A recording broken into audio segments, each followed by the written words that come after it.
Buenos días. Hoy vamos a ver la parte del tema que son magnitudes eléctricas y luego ya veremos a ver si da tiempo en este vídeo la ley de Ohm.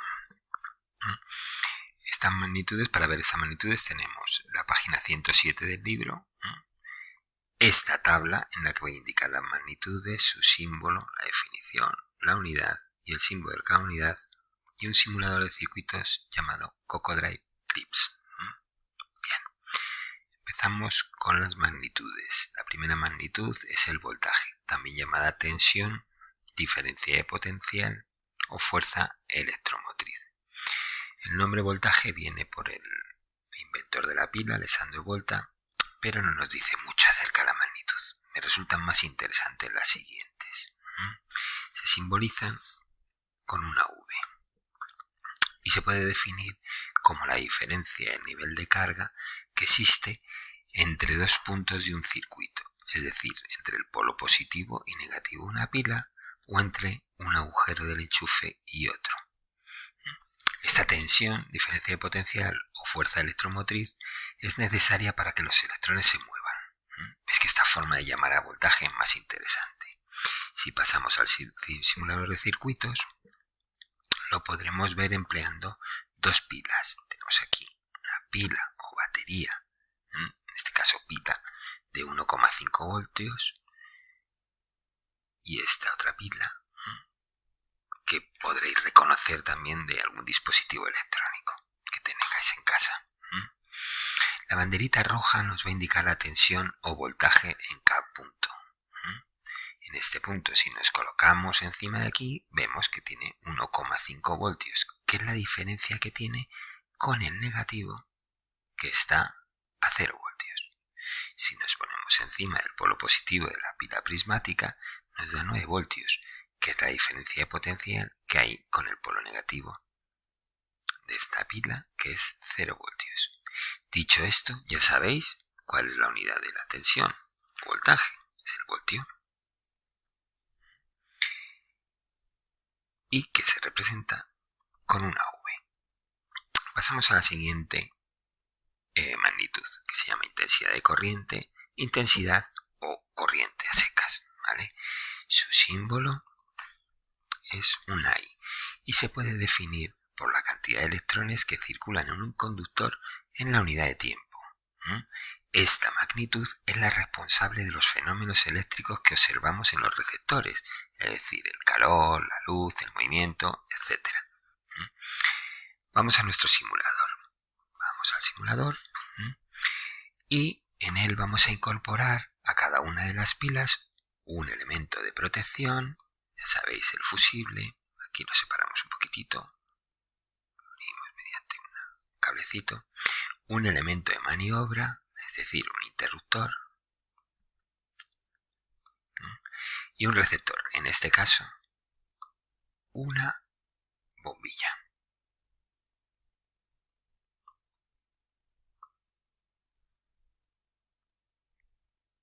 Vale. Vemos que la banderita se sitúa allí donde está en tensión, es decir, es una continuación del polo positivo. Cada punto es una continuación del polo positivo. Pasado el interruptor, puesto que está abierto, no hay. En el momento que la abramos, estas banderitas se colocan aquí. Bueno, volvemos al reposo. Ahora no ocurre nada. Vamos a ver si completamos el circuito con un cable y este otro con este otro. Vale. ¿Ocurre algo? Ah, no, tengo que hacer esto. Clic y clic. Activar el interruptor. Y ahora se ha hecho la luz. Bien. Encima de los cables ha salido una flechita. Esta me indica el sentido de la corriente que se ha establecido al cerrar el interruptor. Al ponerme encima me dice que hay 175 miliamperios, es decir, 0,175 amperios para el caso de esta pila. Y para el caso de la pila de 9 voltios, 481 miliamperios. Esto me dice que pasan más electrones por la bombilla conectada a esta pila que por esta. En consecuencia, luce más. Más electrones, más energía. ¿Qué ocurre con la tensión? Pues una vez que los electrones pasan por la bombilla se han quedado sin tensión. Al fin y al cabo, ese punto es una prolongación del polo negativo, que por definición tiene la tensión mínima, es decir, 0 voltios. 0 voltios, 0 voltios. La unidad, ya la hemos visto, es el amperio. En honor de un físico francés llamado Ampère. Su símbolo es una A mayúscula. Ahora voy a aprovechar este circuito para mostraros un fenómeno que visteis en la lección anterior. Voy a conectar, apago los interruptores, voy a conectar mediante un cable una parte del circuito que va a estar en tensión con otra,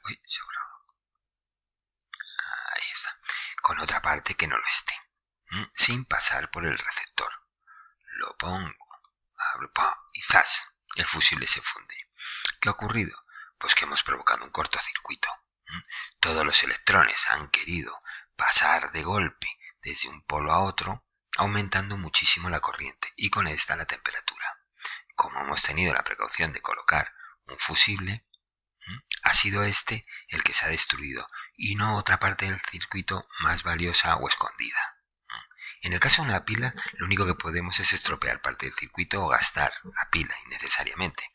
Pero si de forma accidental o imprudente tocamos dos puntos de un circuito, uno a 230 voltios y el otro a 0, es decir, los agujeros de un enchufe, las consecuencias pueden ser desastrosas. Daños en la instalación y, si somos nosotros, quemaduras, rigidización muscular e incluso un paro cardíaco. Recordemos que somos un 70% de agua y el agua es conductora de la electricidad.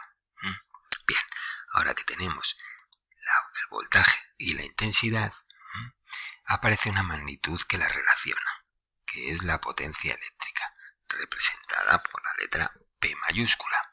Se puede definir como la cantidad de energía entregada o absorbida por un receptor en un momento determinado.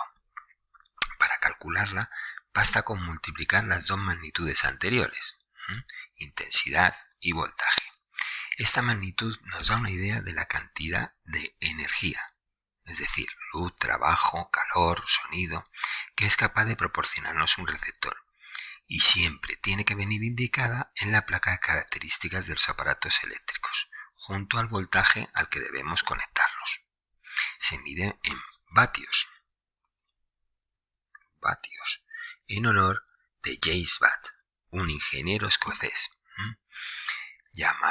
que se representa por la letra W. En alguna bibliografía, en algunos libros podéis verlo como vatios. Bueno, lo dejamos así. Vale.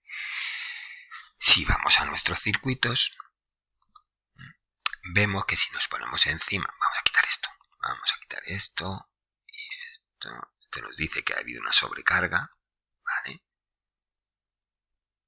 Si nos ponemos encima de nuestras bombillas, vemos que la primera desarrolla 0,268 vatios, es decir, 262 milivatios. Y la otra, nos ponemos encima, desarrolla una potencia de 4,33. Era obvio, porque lucía mucho más al pasar mucha más corriente y estar conectada a una mayor tensión. Lógicamente, esta unidad está muy relacionada con la energía, E mayúscula. Basta con multiplicar la potencia en vatios por el tiempo en segundos para que nos dé la cantidad de energía que consume ese receptor durante el tiempo en el que está conectado. Es decir, energía igual a potencia por tiempo. La unidad de la energía es el joule. J mayúscula. En honor del científico francés llamado Joule. Pero como es una unidad muy pequeñita, para facturar la energía que consumimos en casa, las compañías emplean otra, que es el kilovatio por hora, ¿vale? Que vienen a ser 1000 vatios por 3600 segundos que tiene cada hora. Es decir, la friolera de 3.600.000 julios. Bien, la última magnitud que vamos a ver es la resistencia eléctrica, que representa la oposición al paso de la corriente eléctrica de un determinado elemento, ya sea conductor o ya sea un dispositivo.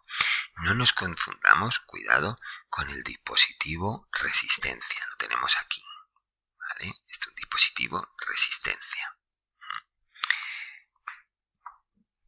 que lo que hace es oponerse al paso de la corriente eléctrica para producir calor, en el caso de un tostador o una plancha, o para limitar el paso de la corriente en alguna parte del circuito. Se mide en ohmios, en honor, había puesto la R mayúscula, ohmios, en honor de un científico alemán llamado Ohm, y se representa por la letra omega, la última letra del alfabeto griego. Para escribirla en un procesador de textos lo tengo que poner como símbolo y la W mayúscula. ¿De acuerdo? Pues visto esto, ya hemos visto las magnitudes eléctricas que os tendréis que aprender, que son básicas. Después de esto vamos a ver la ley que las relaciona. Se llama ley de Ohm. El científico alemán al que le debemos el nombre del ohmio estableció la relación entre las tres magnitudes del circuito, es decir, la intensidad, la tensión y la resistencia. Y dijo que en un circuito eléctrico la tensión aplicada es igual al producto de la intensidad que lo recorre por la resistencia del mismo. Tensión igual a intensidad por resistencia. ¿Vale? Esta es la fórmula recomendable para aprendérsela, porque están en línea, V igual a I por R, BIR, ¿vale? Os lo recomiendo, porque a estas alturas ya sabéis despejar las otras dos magnitudes, es decir, si la R está multiplicando, pasa al otro lado dividiendo, y si la I está multiplicando, pasa al otro lado dividiendo, y tenemos las estas. ¿Vale? También se puede establecer la ley de Ohm como la intensidad de corriente que recorre parte de un circuito es directamente proporcional a la tensión de sus extremos e inversamente proporcional a la resistencia de ese circuito. Es decir, a mayor tensión, mayor intensidad, y a mayor resistencia, menor intensidad. Lo vemos en esta fórmula. La tercera fórmula se emplea si lo que nos piden es la resistencia que pone un circuito, que viene a despejar simplemente el anterior. Con lo cual, dicho esto, estáis en disposición de realizar problemas sencillos de la ley de Ohm, ¿de acuerdo? Pero recuerdo, lo más importante es que dominéis la definición de estos conceptos y sobre todo sus unidades, porque estos sí son de uso general como consumidor. La ley de Ohm, ya os digo yo, que la vais a utilizar muy poco, pero esta, cualquier persona que emplee una instalación eléctrica se va a encontrar con ella en mayor o menor medida. Bueno, pues con esto se da por explicada esta pregunta, que os repito, está en la página 107 del libro. A partir de aquí, en la ficha veréis las actividades que tendréis que entregar. ¿Vale? Muchas gracias a todos.